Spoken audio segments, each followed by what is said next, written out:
more on Halo Talks NYC. I have the pleasure of bringing a fellow chief. I'm the chief dream architect, and I have the chief sales evangelist, Donald Kelly, coming from West Palm Beach. He is going to teach us how to infuse sales back into our culture, talk about his top 29 rating on the Salesforce Influencer of 2022. I think I made the top 29,000. And Donald, welcome to your first Halo Talks. Pete, I'm excited to be here, man. Thank you so much for having me and for deciding to bring me into the community. Yeah, you know, what's going on in our industry right now is, I'm sure you could appreciate, is everyone's got to kind of do a grand reopening of their business. Given that COVID, we lost a lot of members. We're trying to bring them back. Some of these companies that are out there have never really had to go through a pre-sale because they opened it and they will come as a field of dreams, if you will. And when we had that quick halt, a lot of people changed their routines. And now these companies that have their employees coming back, or part of their employees coming back to the business, are not necessarily have the DNA of being, you know, a sales specialist, or even like asking the right questions or going through the right process. So talk about your journey.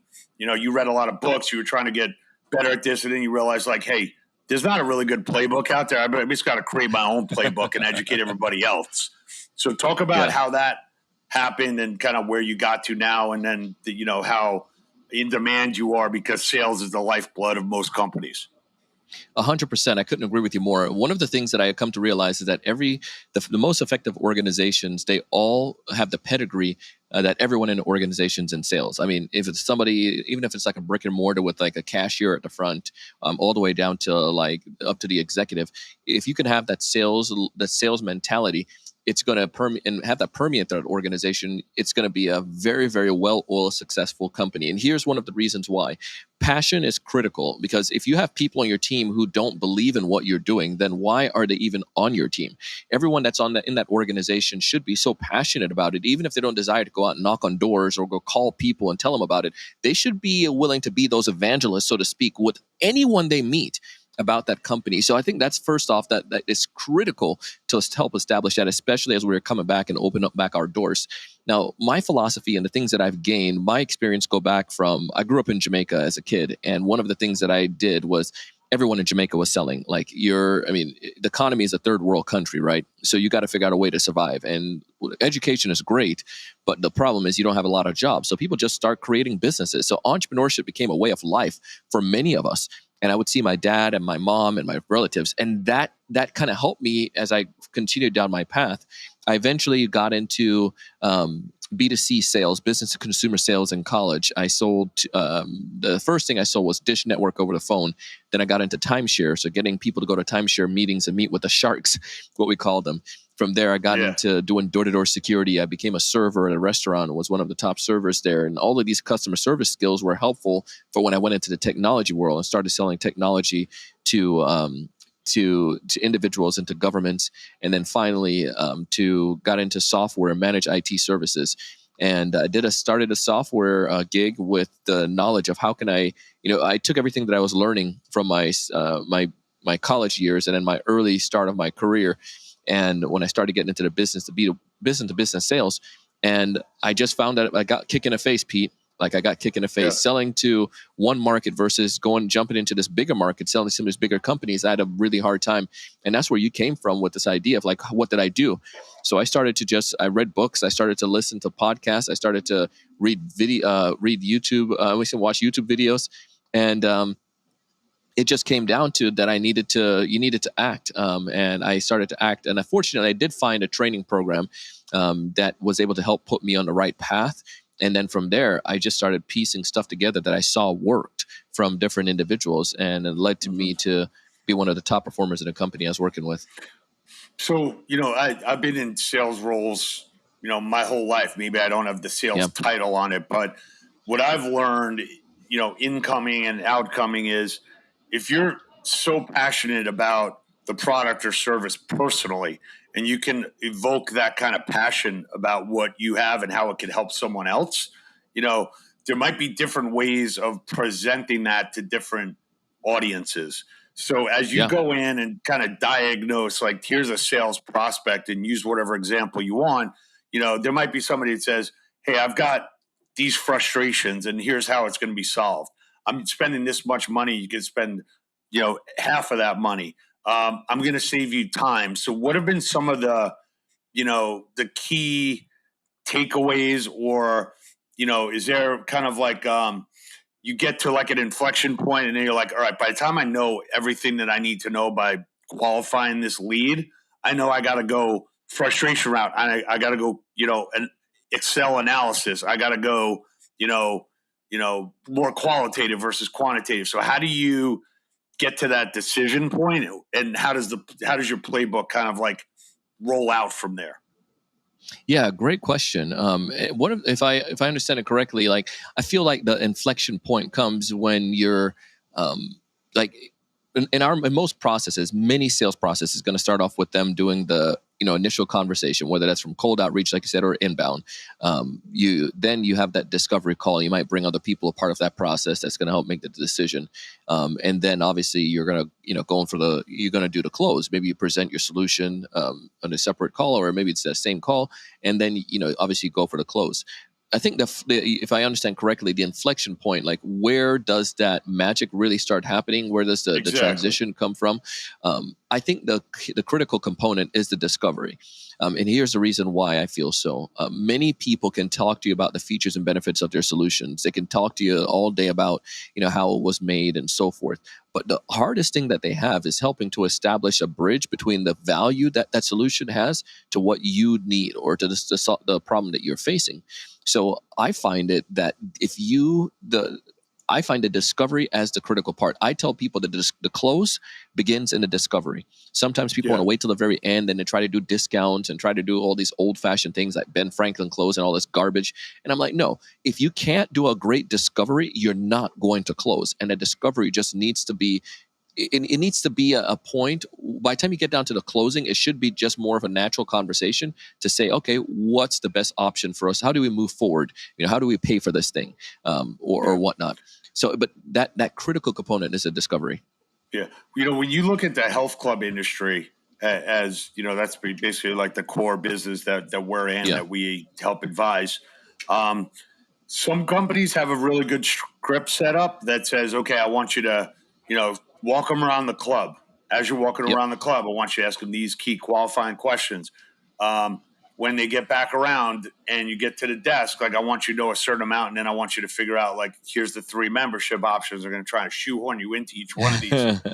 I've seen people that are naturally doing discovery where it feels like I'm just getting to know you and it's a conversation. And then I've seen people on a Zoom, not naming names, who like sound like they're reading off of like a checklist, and it's like, dude, we're not creating a relationship here by you like qualifying me. But like, how many clients do you have and how do you currently position it's like, talk to me like I'm a human, right? Yeah. And try to become friends with me. And then once you become friends, then you can ask your qualifying questions in a conversation. So what have you seen as either a technique or a built skill set to create that human interaction that feels natural, but at the same time, like I'm on a discovery mission?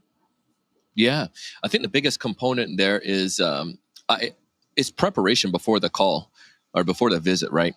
So let's say somebody's coming into your health club. Like this, I can't believe people don't do this so much. But if you send in an inbound lead, you sign up to come on my side, to come in. I'm going to go look at your Instagram. I'm going to look at your Facebook. Those are easily public information, and then you could take that, because everybody reveals everything. I don't care if it's your grandma. Everybody's on Facebook at least, or they had been, or Instagram. So I'm going to go up there and see what you're posting. I mean, you're talking about something about your dog, talking about your health, talking about post COVID, trying to get back in line, whatever that is. But then I can use that. I might say, hey Pete, and one of the things I know that a lot of people are trying to get focused on right now is getting back in line, getting back in shape. How is that important to you right now? But it's me having a conversation. It's going to resonate with you. Or I might say, hey Pete, one of the things that I did, I like to be prepared for the conversation and people that I meet with. So I did go on LinkedIn and I see that, or did go on Facebook. I saw that you have a golden retriever. That's pretty awesome, man. We're thinking about getting a dog myself right now, my family. Why did you guys select a golden retriever? You know what I mean? Yeah. Have a conversation about something that I hear matters to you. But when Yeah. I can have a conversation on something that matters to you, especially in a personal sale like this, what starts to happen is like, crap. Well, they care that much about me that they're willing to do the small thing. Then what are they going to do when we have issues, big issues in the with my membership or whatnot? This shows that they're going to be willing to take it from me from that standpoint. And when people start revealing things about themselves and start going, opening up their personal door towards you, like you said, that's where you feel you make that genuine connection. And here's the other part about that too, Pete. Once you do that, then you could ask them anything, right? Because Right. now when we've made that Exactly. personal connection, I like to tell people, I like to look at the ways that we can eliminate the why people wouldn't do something. So I might say, Pete, there's so many other health clubs out there, but why in the world did you choose ours today? Right. Why did you choose to come check us out? Donald, the real reason I came, man, because you guys had a great deal.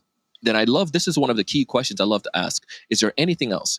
Well, besides the deal, one of my friends work out here or with you guys, and he mentioned that you guys do this and do that. Tell me a little bit more why that's so important to you, man. But it's me just having that little, making them the highlight rather than me talking about my product and service. But by me doing that, essentially they're telling me how to sell to them. His friends here, Right. Exactly. he likes how this thing works and He's so forth. price So when I'm sensitive doing, because it got a coupon to Yeah. or discount, like he's bro, value driven, right? It's not bad. We marketed it. Might as well get him in, right? and when I do that tour now, I'm going to hit on all of those things that matter to you the most.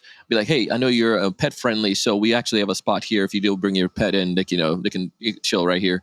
And then also your friend. One of the other things too, if we have I don't know if you're competitive as much as I am, but it seems like you have a friend here. But we have a leaderboard that goes blah blah blah. Who's doing blah blah blah. But you're using things at that point in your tour that they care about, because I've been on those tours and I've given those tours at different organizations where it was all about giving what I felt was important rather than what the individual needed.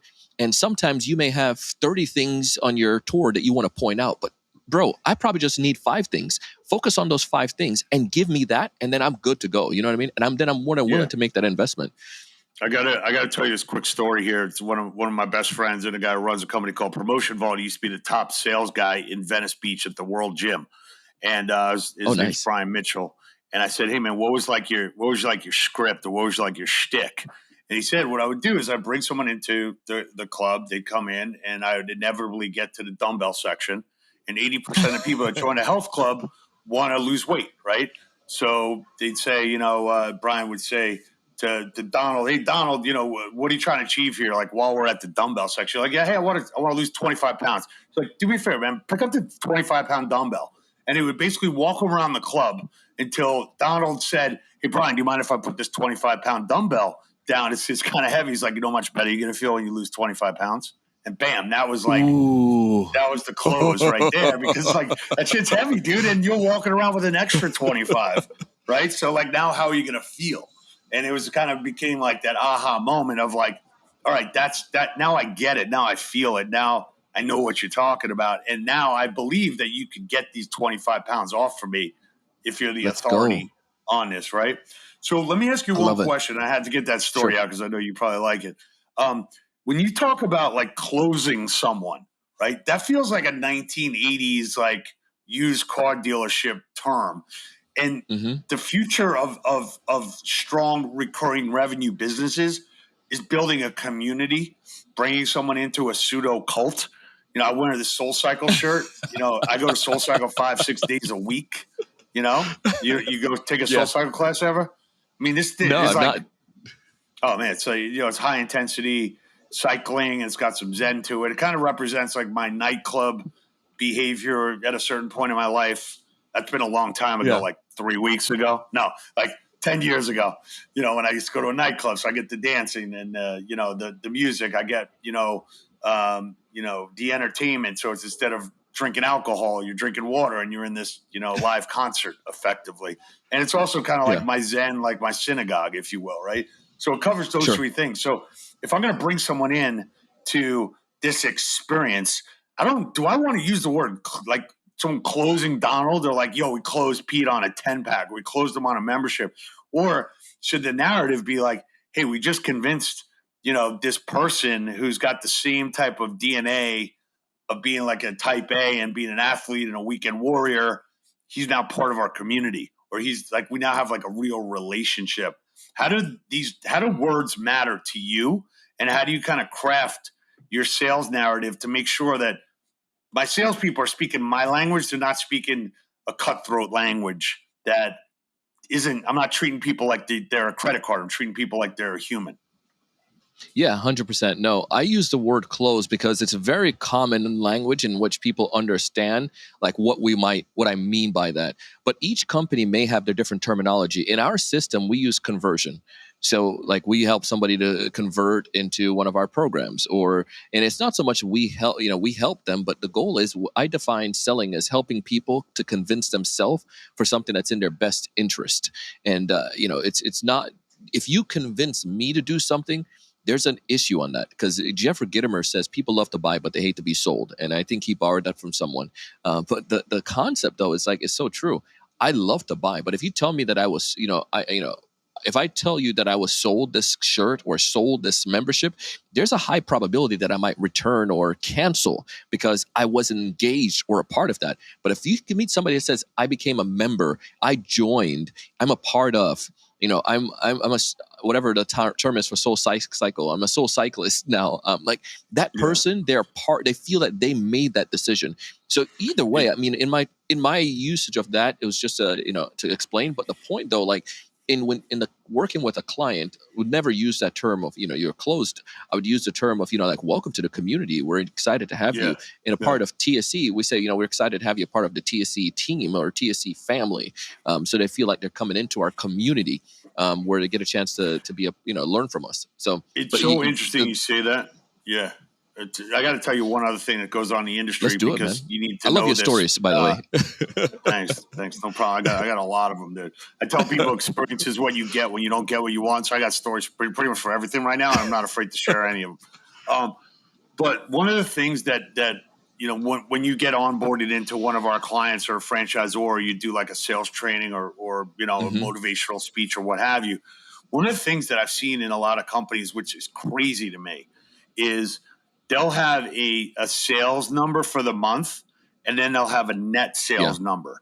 Because in every state, if I go and sign a contract, for consumer protection laws, that I have the right to cancel my membership like within the first 7 days. Or if I buy a franchise from a company, I have the right to not. There's a cooling down period basically to make sure that the purchaser is comfortable and has had time to think through whether they really want to make that decision.